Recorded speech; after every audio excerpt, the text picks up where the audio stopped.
Buenas noches, bienvenidos a 11 Noticias, emisión estelar. Andrea, buenas noches. Buenas noches, licenciado. Buenas noches a usted que amablemente nos acompaña esta noche de lunes 5 de agosto de 2024. Damos paso a las noticias que conforman nuestros titulares.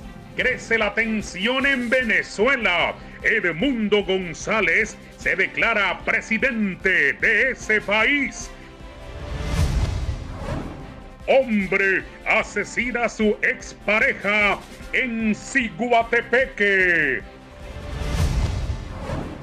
Por presuntos actos de corrupción, Fiscalía cita en calidad de investigada a la esposa del alcalde Roberto Contreras. Esto y más a continuación en 11 Noticias, emisión estelar.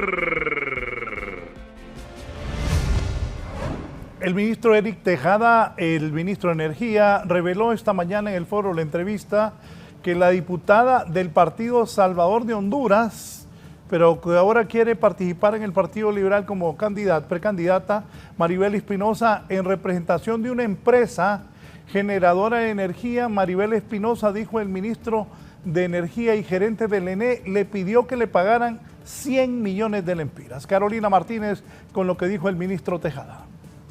El ministro de Energía y gerente interino de la ENE, Eric Tejada, reveló durante el foro La Entrevista, moderado por el director de prensa de 11 Noticias, Raúl Valladares, en el primer trimestre del 2022 sostuvo una reunión con la diputada Maribel Espinosa, quien en ese momento expuso que era la representante legal de una compañía generadora de energía, para la cual solicitó una factura de 100 millones de lempiras a la estatal. O sea, termina la reunión, ella se queda y ya estaba... ¿Le dijo que lo quería ver en privado?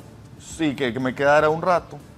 Y está el abogado Vladimir Rodríguez, que es gerente operativo del ENE de Testigo, y ella nos externó que había una factura de 100 millones de lempiras de un generador. ¿De 100 millones? 100 millones de lempiras. Pendientes. Pero no son confites, Raúl. Y que 100 millones de... agradecería que el ENE le hiciera el pago, ¿no? El funcionario del Poder Popular cuestionó que Espinosa tiene conflictos de interés en el sector energético del país. Por ende, exhorta a la también precandidata presidencial a abstenerse de votar en la sesión del Congreso sobre las adendas.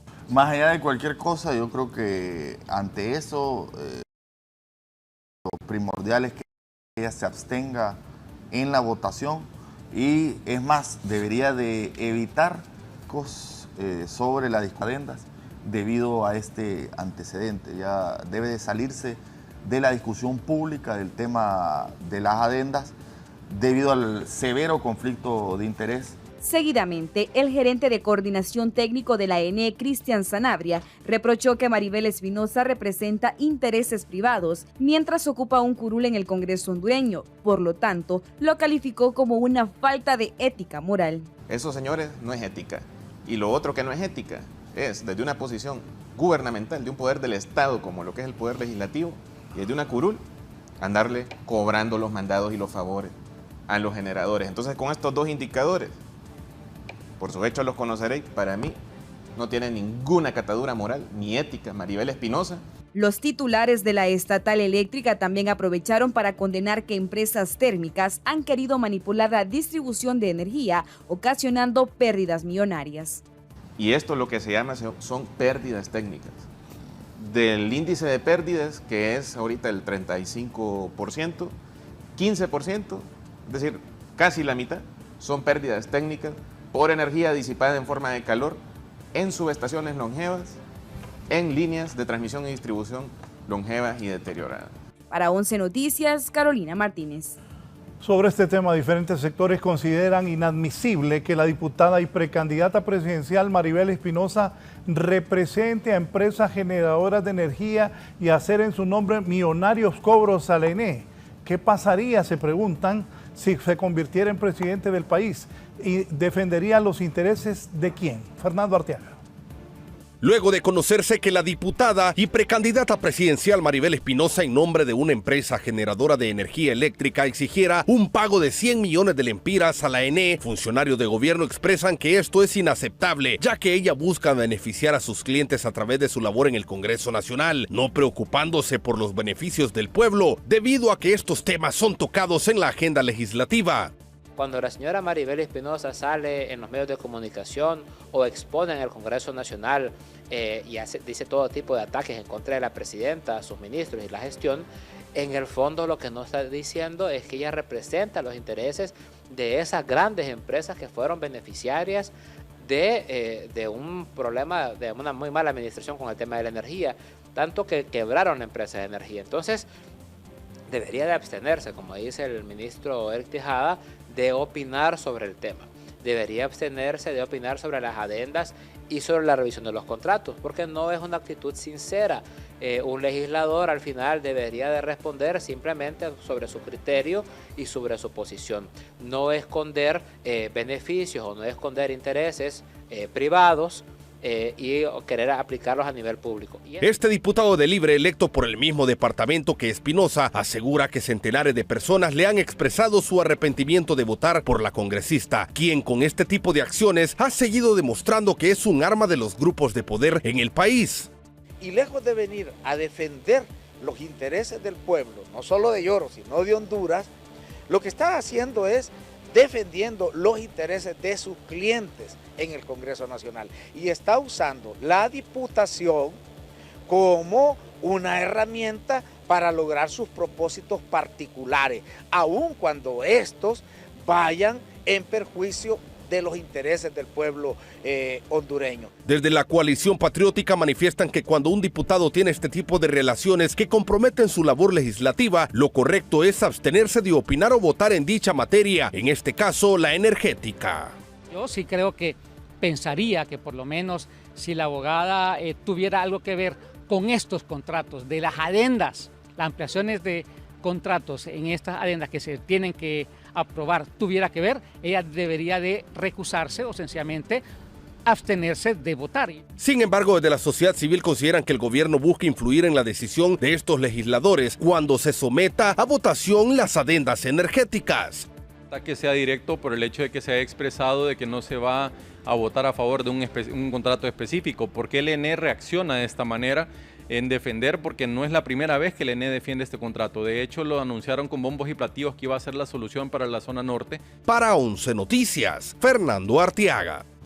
Vamos a otro tema. El alcalde de San Pedro Sula, Roberto Contreras, denunció que hay persecución de parte de las autoridades del Ministerio Público tras haber citado a su esposa en calidad de investigada por presuntos actos de corrupción. Está investigando el Ministerio Público a la esposa del alcalde sanpedrano, Roberto Contreras.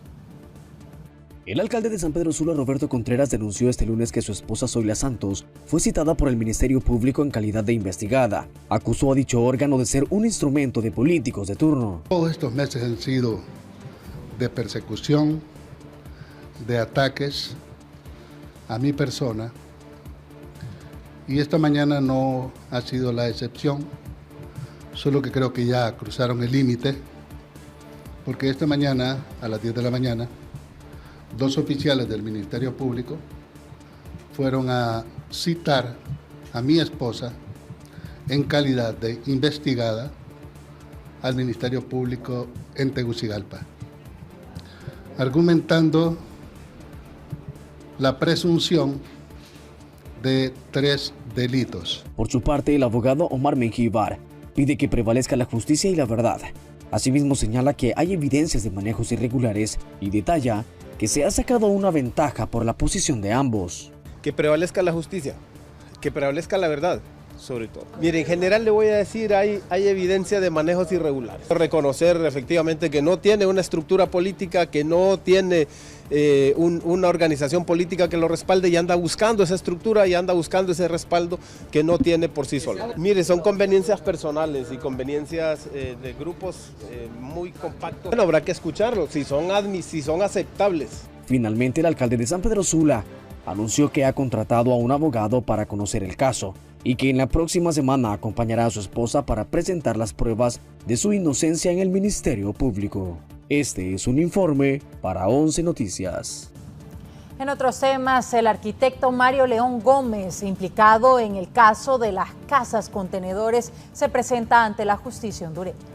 El arquitecto Mario León Gómez se entregó de manera voluntaria ante los juzgados en materia de corrupción este día, luego de la acusación en su contra por ser uno de los presuntamente implicados en el caso de casas contenedores. En virtud que la defensa de este señor Mario León Gómez presentó un escrito así solicitando pues la presentación voluntaria. La audiencia había sido agendada para este día, pero se ha reprogramado para el próximo miércoles 7 de agosto a la 1:30 de la tarde. La disposición de presentarse marca un avance en la investigación y el proceso judicial, consideran expertos. Al mismo tiempo, indican que esto puede ser beneficioso para el involucrado.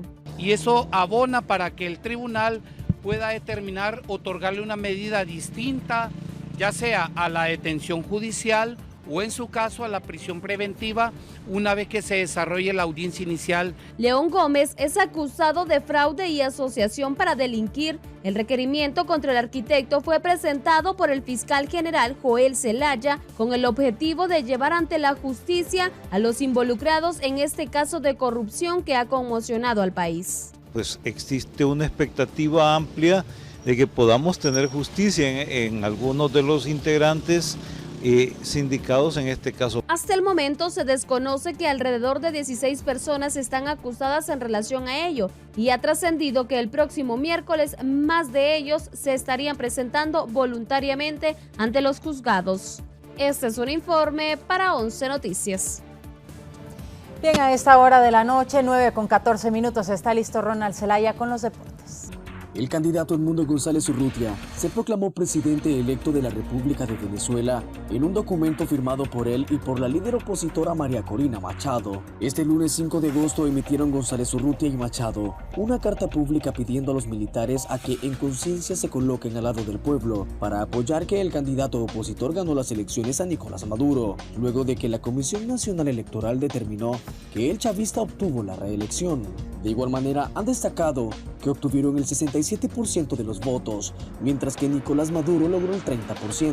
Esto luego de que los opositores publicaron datos de las actas que lograron reunir para reafirmar que ganaron y sostener que Maduro cometió fraude con apoyo de las instituciones controladas por los chavistas. Al finalizar su carta han declarado que ganaron las elecciones sin discusión alguna. Fue una avalancha electoral llena de alegría y con mucha organización ciudadana, admirable, pacífica, democrática y con resultados irreversibles, detallaron. Mientras el ente electoral no ha publicado las actas electorales que certifiquen la victoria de Maduro como indica la normativa legal, la PUD divulgó el 81% de estos papeles que muestran, según el antichavismo, que González Urrutia ganó por amplio margen, lo que desató protestas en el país que dejan al menos 13 muertos y más de 2.000 detenidos. Este es un informe para 11 Noticias.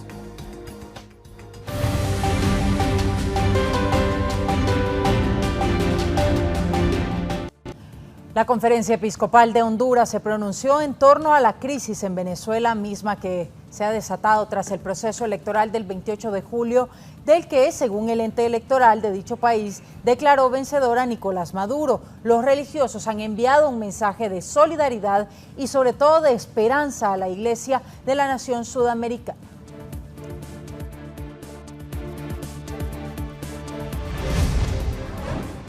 Pidámosle al Señor, como pide el Papa, que en base a la verdad se busque una salida. Oramos por este pueblo que ha migrado tanto a raíz de este sistema de gobierno que lejos de ayudar al pobre, lo ha empobrecido. Oramos por este pueblo que aguanta, un pueblo que ha dicho, prefiero morir en mi tierra que morir en el Darién.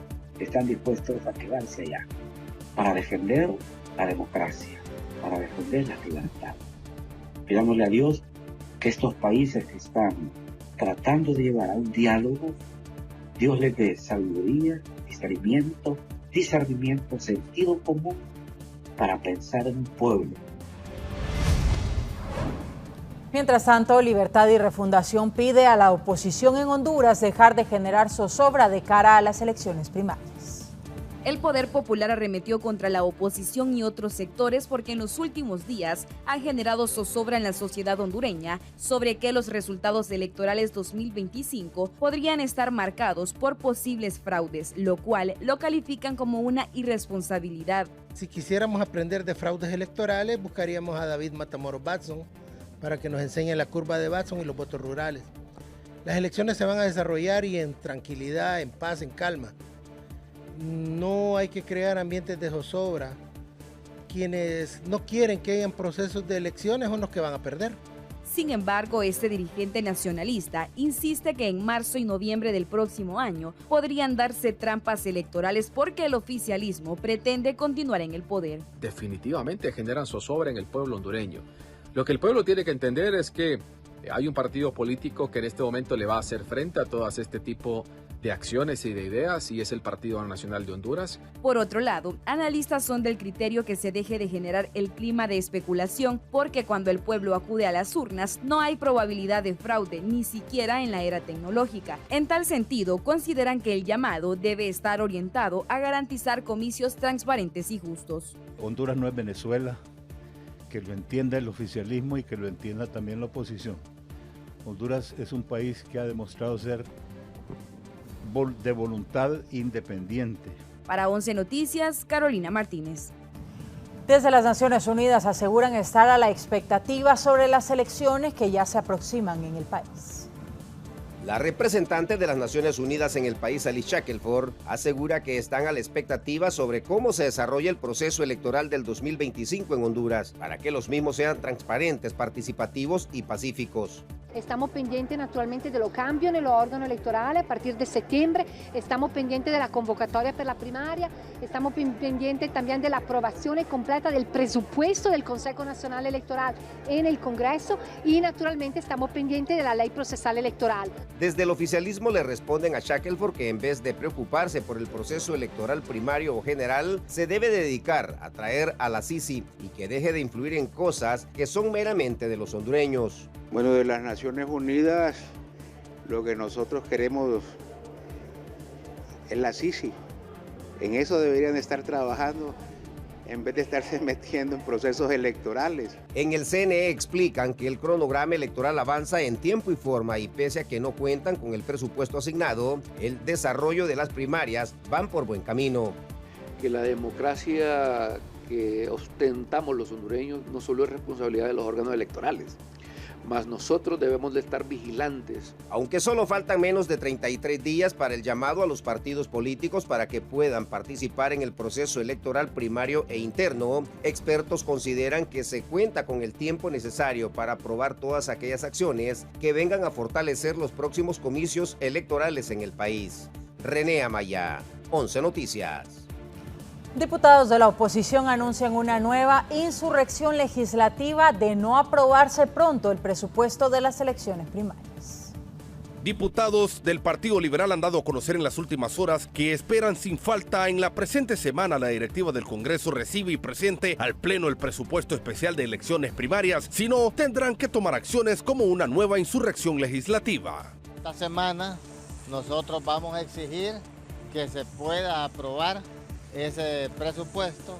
Esperamos que el ministro de Finanzas mande la aprobación al Congreso Nacional y ahí no va a tener ningún voto que esté en contra. No obstante, diputados oficialistas no se explican este tipo de exigencias de la oposición, ya que aseguran que los recursos serán aprobados para que se desarrollen elecciones transparentes y limpias y no como lo hacían los nacionalistas en el pasado, totalmente manipuladas. Libre va a convocar a elecciones primarias y a elecciones generales, elecciones libres, transparentes, democráticas, y el presupuesto se va a aprobar porque tiene que haber un presupuesto y el hecho que se tarde un par de horas no es que se está atrasando para hacer un fraude. Nacionalistas consideran que se evidencia un ambiente de incertidumbre cuando ya solo falta alrededor de un mes para el llamado a elecciones primarias, por lo que están atentos a cualquier jugada del oficialismo en ese sentido. Con todas las garantías, con todas las herramientas que necesita el Consejo Nacional Electoral, el Tribunal de Justicia Electoral y la Unidad de Política Limpia, para que los partidos políticos podamos participar en un proceso interno con todas las herramientas que estas instituciones necesitan, se necesita aprobar este presupuesto. Para 11 Noticias, Fernando Arteaga. Respecto a actividades que se han desarrollado en las últimas horas, vamos a dar lectura a un tuit que ha publicado en su cuenta de X, llamado ahora Rixi Moncada. Ha dicho que en Riximanía HN, que es la cuenta del movimiento, la abogada Rixi Moncada, junto al alcalde Jorge Aldana, participó en una jornada de trabajo organizativo con dirigentes del Partido Libre en el Distrito Central, con unidad de entrega y dedicación al proyecto De la Vida se construye, continuidad de la refundación en toda Honduras, y cuelgan también estas fotografías. Asimismo, el precandidato presidencial por el Partido Liberal, Salvador Nasralla, juramentó este día a su comisión de campaña liderada por los diputados Yuri Sabas, el vicepresidente del Consejo Central Ejecutivo, Alan Ramos, y Marlon Lara. De campaña de este movimiento que me honro en dirigir, lucharemos sobre todo por la unidad del Partido Liberal. Yo quiero que este partido vuelva a demostrar lo que ha sido siempre el partido más grande de Honduras, el partido que le dio origen a los demás partidos, el papá de los partidos, el que nació el 5 de febrero de 1891, el que tiene 133 años. De allí derivaron todos los partidos políticos de nuestro país. Roberto Olivera, desde el departamento de Olancho, nos informa que el movimiento 28 de junio también celebró una asamblea departamental en la cual expresaron su respaldo a la también precandidata presidencial Rixi Moncada. Este día el movimiento 28 de junio del Partido Libertad y Refundación realizó la asamblea departamental, donde contaron con la presencia de diferentes líderes del departamento de Olancho y también a nivel nacional. A este evento acudieron más de 3,000 personas, quienes llegaron de diferentes puntos para apoyar al movimiento y también a la precandidatura presidencial de Rixi Moncada.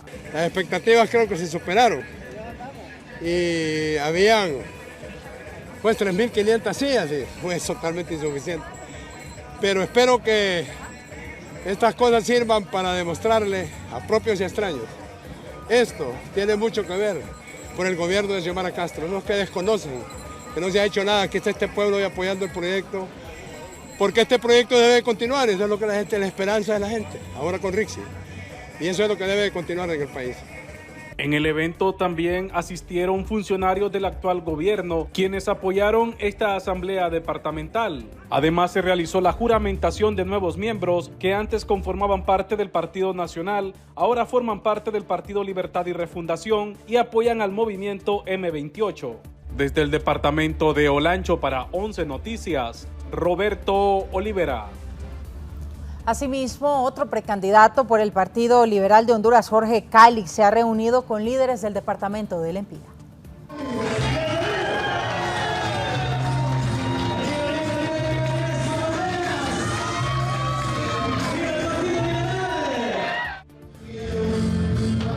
Alcaldes y líderes clave del Partido Liberal en el departamento de Lempira se unieron para reafirmar su apoyo al movimiento Juntos por el Cambio que lidera el precandidato presidencial Jorge Calix. Podemos hablar de la transformación necesaria en educación, pero si los niños van a comer con la panza vacía y nada estamos. Así que lo primero es generar empleo y no vamos a descansar hasta que Honduras, hasta que Lempira sea una fuente de desarrollo que produzca empleo en beneficio de todos ustedes. Ese es mi compromiso, generar empleo. Calix promete mayor desarrollo para un departamento tan olvidado como Lempira. Ser realidad la carretera del centro, de La Campa a San Sebastián, y la carretera del sur, que si no la terminan de hacer, porque la comenzaron a hacer ya, pero si no la terminan, nosotros la vamos a terminar. Tenemos muchas cosas que hacer por este departamento que tiene además no solo una belleza turística, sino que una riqueza para la agroindustria, un potencial enorme. Vamos a traer desarrollo. El precandidato a la presidencia también prometió un mayor apoyo para los ediles que salgan electos. Desde Gracias Lempira para 11 Noticias, les informó Franklin Rodríguez. Continuamos con más en 11 Noticias Estelar. El dengue le arrebata la vida a 2 niños en el Seguro Social de Tegucigalpa.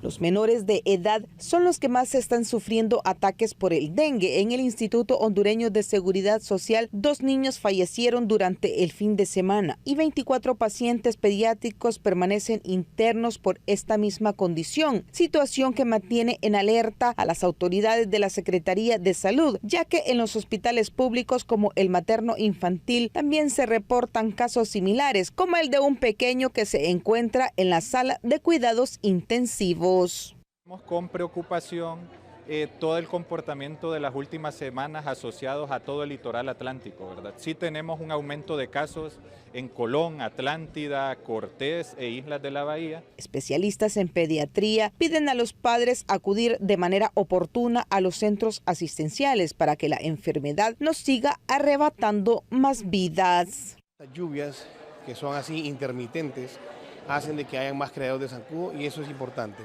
Lo otro es que cuando ya hay síntomas, vómitos, más de 3 vómitos en un periodo de 2 horas, dolor abdominal, fiebre que no baja de 40 o de 39, no se automedique. Entre tanto, en las salas de atención para este padecimiento en el hospital escuela, al menos 30 personas adultas permanecen internas. Se continúan haciendo los traslados hasta otras unidades o hospitales del Distrito Central. Gisela Calix, 11 Noticias. Falla geológica en Villanueva Cortés sigue causando daños en ese sector. Valeria García sigue informando.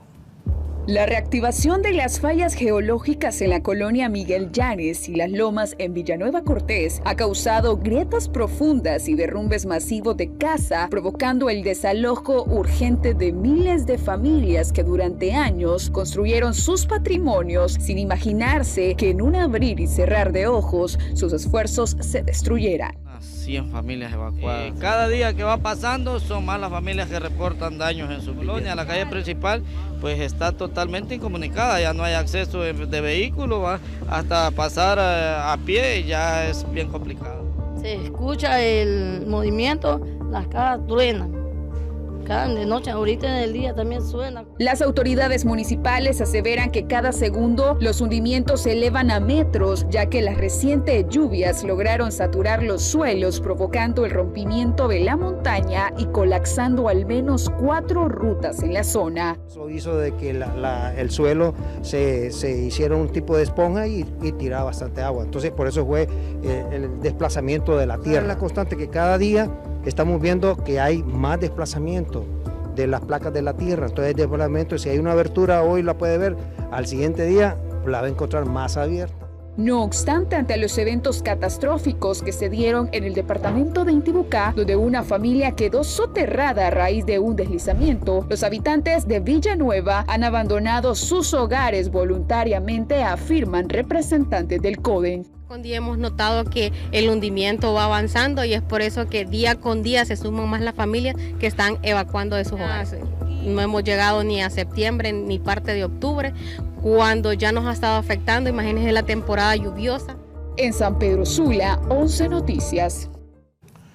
La Fuerza Aérea Hondureña y personal del 911 han trasladado a 5 de los heridos en accidente vial que ocurrió en Intibucá. Mi compañera Pamela Bustillo está en vivo para tenernos detalles de esto. Pamela, adelante. Gracias, licenciado Raúl Valladares. Y en efecto, como usted lo mencionaba, pues luego del accidente que se registró exactamente en San Marcos de Sierra de Intibucá, donde un vehículo tipo pick-up transportaba a 27 personas, hubo una sobrecarga y este se volcó. Se informó sobre 7 personas heridas. Varias de estas fueron trasladadas vía aérea hasta la Fuerza Hernán, hasta la base aérea Hernán Acosta y posteriormente trasladados hasta el Hospital Escuela en colaboración del 911. Y según se informó por los médicos que están atendiendo emergencias, es que 4 de estos eran menores y 3 eran adultos. A uno de ellos se le amputaron 3 dedos debido al fuerte impacto y se informó que en la mayoría de los ingresos son con politraumatismos, así como varios golpes en diferentes puntos de su cuerpo. Y también se dio a conocer que había una persona persona con traumas craneales. Esto es lo que podemos dar a conocer en torno a este accidente en Intibucá, y también informar que en horas de la noche de este día en el Boulevard Capitalino Fuerzas Armadas hubo una persona muerta porque esta pues fue atropellada por un taxista y la persona se quedó en el lugar para hacerse responsable de lo que sucede. Era una persona de la tercera edad. Con esta información yo retorno al set principal. Gracias, Pamela. ¿Y me decía? Bien, por otro lado, les informo, las autoridades de tránsito anunciaron declaración de emergencia nacional por la escalada de muertes de motociclistas en accidentes viales. En esa carretera los fines de semana, Tegucigalpa, Comayagua, Tegucigalpa, los muchachos han comprado motos y van en grupos y hay muchos accidentes también. Una pausa, en breve continuamos. Casi todo Wall Street y el mundo se tambaleó este lunes a media jornada de operaciones, al registrarse una de las mayores caídas de la bolsa de valores a nivel mundial, iniciando en Tokio, Japón. Esto empeoró el temor a una desaceleración de la economía estadounidense, desencadenando otra ola de ventas en los mercados financieros de todo el mundo. Al mediodía, el índice S&P 500 bajaba 2.4%, el promedio industrial Dow Jones caía 2.2% y el compuesto tecnológico Nasdaq retrocedía 2.8%. El Dow Jones cayó más de 1000 puntos en la apertura y el mercado en general se desplomó un 3%. El Nasdaq, repleto de valores tecnológicos, cayó un 3%. Los principales mercados asiáticos y europeos también sufrieron este efecto sustancialmente esta jornada. Tres temores han surgido al unísono y han impulsado una caída en picada de los mercados. La reciente preocupación por una recesión, el temor a que la Reserva Federal no haya actuado con la suficiente prontitud y la creencia de que las grandes apuestas por inteligencia artificial podrían no resultar rentables. Expertos son del criterio que los inversores están vendiendo petróleo, criptomonedas y especialmente valores tecnológicos. En su lugar, se están volcando en refugios seguros, como los bonos, enviando los rendimientos del tesoro a la baja. Especialistas recomiendan que no hay que dejarse llevar por el pánico. Este es un informe para 11 Noticias.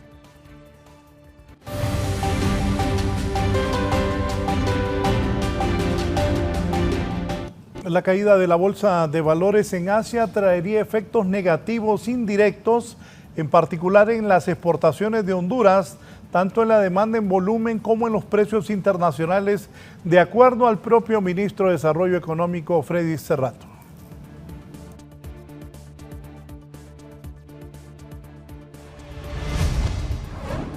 De una u otra manera, todo nos impacta. Usted mira, por ejemplo, las variables aquí del precio del café en la bolsa de valores, por ejemplo.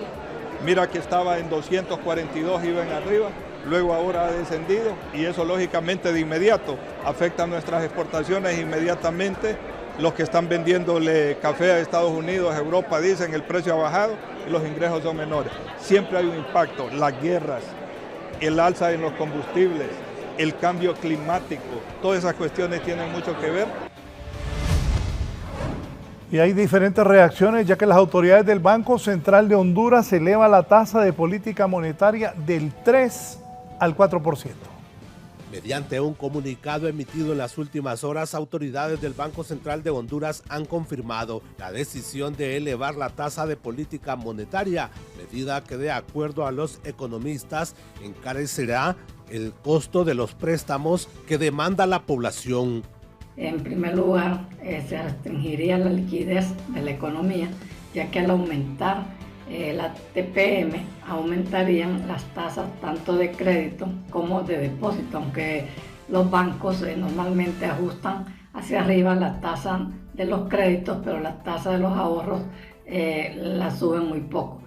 Como efecto positivo, evitaría un mayor impacto en el índice inflacionario en la economía nacional, de acuerdo a sus análisis. Banco Central de repente ha detectado de que si no eleva la tasa de política monetaria, la inflación se puede ir mucho más arriba de lo que se tiene hasta ahora planeado. En lo relacionado a los productos financieros que ofrece el gobierno, los mismos mantienen sus condiciones según las autoridades de Banadesa. Como banco, como gobierno, incentivar a los productores a fin de lograr, que es lo que todos quisiéramos, tener una soberanía alimentaria, es decir, que lo que nosotros producimos o que lo que nosotros consumimos poderlo producir. Esta determinación en materia monetaria estaría ligada a las exigencias del Fondo Monetario Internacional, según los expertos. Para 11 Noticias, Víctor Valladares. En nuestra nota positiva de esta noche, la Comisión Nacional de Bancos y Seguros inicia la 6ª edición de la Semana de Educación Financiera en Honduras. Con Aminopep Forte tenés mucho por hacer. Presenta. Autoridades de la Comisión Nacional de Banca y Seguros han dado por inaugurada la Semana de la Educación Financiera en Honduras, misma que va orientada a enseñar a los ciudadanos a hacer un uso correcto de sus recursos. Esta comisión, consciente de la urgencia de un modelo económico alternativo para Honduras, que pueda reconstruir lo básico, transformando el país al reducir las desigualdades extremas e impulsar una dinámica de economía sostenible, está trabajando por medio del programa de educación financiera en el fortalecimiento de las competencias y habilidades en el uso del dinero, así como los productos y servicios financieros destinados a la población hondureña. Representantes del sistema bancario y financiero en general acompañan a esta iniciativa y tienen como meta llegar a ciudadanos de todas las edades y los distintos niveles educativos. Que está la parte del ahorro, que es sumamente importante, la parte también de las oportunidades que nos dan los ahorros en el presente y para también planificar nuestro futuro, donde está muy importante que son las partes del seguro y la parte de pensiones. Una semana muy importante porque lo que necesita nuestro país, nuestra población, es conocer cuáles son sus deberes y derechos para la adquisición de cualquier servicio que ofrece todo lo que es el sistema financiero del país. En dicha actividad también participan representantes del Banco Central de Honduras y otras instituciones de gobierno. Este es un informe para 11 Noticias. Con Aminopep Forte tenés mucho por hacer. Presentó. Siguen las muertes de mujeres. Un hombre mató a su excompañera de hogar. Esto ocurrió en el centro del país. Nos reporta Anabeli Tejeda desde Ciguatepeque. Una fémina de 63 años es la nueva víctima que a manos de su compañero de hogar perdió la vida de forma violenta. Problemas maritales que no se pudieron solventar con el diálogo terminó en tragedia en una comunidad de Ciguatepeque y se ha dado captura al supuesto responsable. En horas de la mañana del fin de semana pues se recibió lo que es una denuncia donde manifestaban que una persona de sexo femenino de 63 años de edad había fallecido producto de heridas de arma de fuego en lo que es el hospital evangélico de esta ciudad de Ciguatepeque. Y pues se presume, ¿verdad?, que esta persona le disparó en varias ocasiones con un arma de fuego a su expareja, quien era, ¿verdad?, la ciudadana de 63 años, quien residía en lo que es el barrio Buenos Aires de esta ciudad de Ciguatepeque. Y pues el móvil que se tiene del hecho pues es supuestos problemas pasionales. Coordinadores de mujeres a nivel nacional lamentan que este tipo de sucesos continúen en el país y que sean aquellos que una vez juraron amor eterno quienes estén causando luto y dolor entre las familias. Los femicidios se han dado el 65% en las casas o a veces fuera, pero por personas muy relacionadas de alguna forma sentimental con ellas. Desde Ciguatepeque, para 11 Noticias, Anabeli Tejeda. Bien, continuamos informando. Steven Salgado con la siguiente nota. Steven. El Ministerio Público dio a conocer que tras un acuerdo de cooperación con el FBI y el gobierno de los Estados Unidos, Honduras implementará en los próximos meses el reconocido sistema Combined DNA Index System, por sus siglas en inglés, CODIS, el cual consiste en una base de datos genética, el estándar más avanzado en la investigación criminal.